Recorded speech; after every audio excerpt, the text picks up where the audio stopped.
도 참 문제지만 네. 그 지역마다 이렇게 저도 제가 그 민주당 권리당원으로서 네. 제가 살고 있는 그 지역의 어떤 모습을 이렇게 보면 지역 토호 세력과 유착되어 있는 것 같은 느낌을 굉장히 많이 받고 있어요. 그러니까 지역 정치 또 내에서는 그런 부분들에 대해서는 어떤 생각을 갖고 계세요? 혹시 의정부는 그런 부분들은 없는지?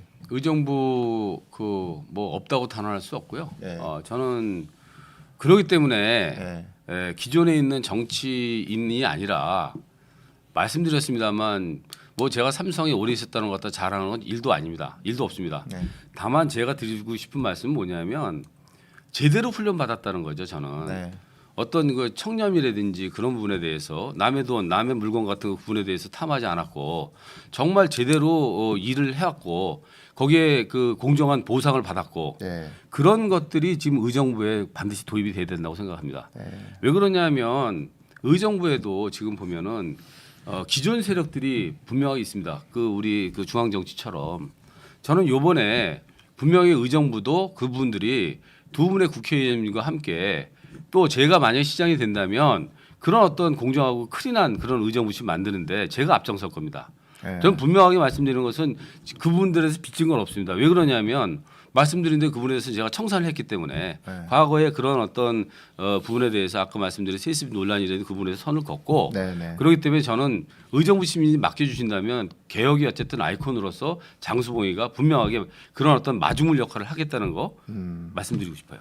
그러니까 제가 이제 좀 덧붙여서 말씀을 드리면 아까 이제 삼성의 청렴함이라고 이런 부분들을 말씀을 하셨잖아요. 이게 이제 우리 시청자분들은 오해를 하실 수가 있어요. 뭐냐면 삼성이 왜 청렴해? 삼성이 뭐가 깨끗해? 삼성이 왜 도덕적이야? 말도 안 되는 얘기야라고 생각을 하실 수 있어요. 맞아요. 그런데 그거는 윗선들, 그러니까 그 오너들의 얘기예요. 그렇죠. 예. 도덕적으로 문제가 있고 청렴하지 않고 그거는 정말 오너들의 문제고 삼성 같은 경우에는 저도 이제 있어봐서 저도 한 20년 네. 정도 이제 근무를 해봤기 때문에 이 직원들에 대한 관리, 감사 이런 거 너무 심하게 해요. 네. 너무 피곤할 정도로. 제가 그래서 이제 덧붙여서 네. 말씀을 드리는 거고 오너 일가하고는 별개로 삼성 직원들 같은 경우에는 그런 쪽의 어떤 훈련이나 이런 부분들은 굉장히 철저하게 받고 있다. 요 사실을 제가 덧붙여서 이제 말씀을 드리고 싶어서 질문을 드리는 거고요. 그 민주당 쇄신이랄지 이런 부분들에 있어서는 앞으로 갈 길이 굉장히 먼 것 같아요. 그러니까 지역 내에서도 아무튼 민주당이 결국은 기득권 정당화 돼버린 거 아니냐라는 네. 그런 얘기들이 굉장히 많아요. 맞습니다. 예. 저는 뭐 감히 제가 말씀드린다면 민주당에서도 사실은 스펙트럼이 굉장히 넓지 않습니까? 저는 가장 왼쪽에 가 있지 않나 싶은 생각이 듭니다. 네. 뭐 아까 말씀드린 대로 출신은 뭐 삼성이라 그래서 보수 뭐 그런 분들 생각하실지 모르겠습니다만 저는 그분에 대해서는 분명하게 네네. 노무현 정신 계승하고 있고 또는 그런 부분들을 갖고 이거 완전히 개혁을 해야 된다는 그런 어떤 사명감이 있고요. 네네. 정말 우리 민주당 정말 그분에 대해서는 요번에 기회에 확실하게 쇄신할 수 있는 네. 검수 완박이 그 하나의 어떤 출발점이 아닌가 싶습니다. 자, 민주당 내가 지금 의정부 시의원이 네. 전부 몇 명이나 되죠? 13명입니다. 시의원 전체 13명 중에 네. 민주당은 몇 명인가요? 민주당이 지금 5명, 네. 그다음에 그 국민의힘이 5명이었었는데 네. 2명이 지금 그 원래 3명이 탈당했다가 네. 2명이 지금 그 소위 그 국민의힘으로 다시 갔고 네네. 그다음에 이제 그 한 명이 다시 민주당으로 복당해서 이제 7대 6으로 그렇게 지금 현재는 돼 있습니다. 민주당 7?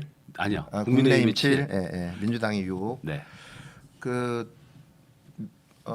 그쪽 지역이 성향이 어떻게 많이 달라지나요? 그러니까 의정부 시의 어떤 이념적 성향 시민들의 그 표심의 어떤 방향이 민주당, 국민의힘 뭐 이렇게 나누면 보통 분명하게 말씀드릴 수 있는 것은 정말 의정부는 상당히 그 야성이 있는 곳이라고 저는 생각을 합니다. 그러면서 합리적인 그런 선택을 하시는 네. 우리 시민들이라고 생각을 하거든요.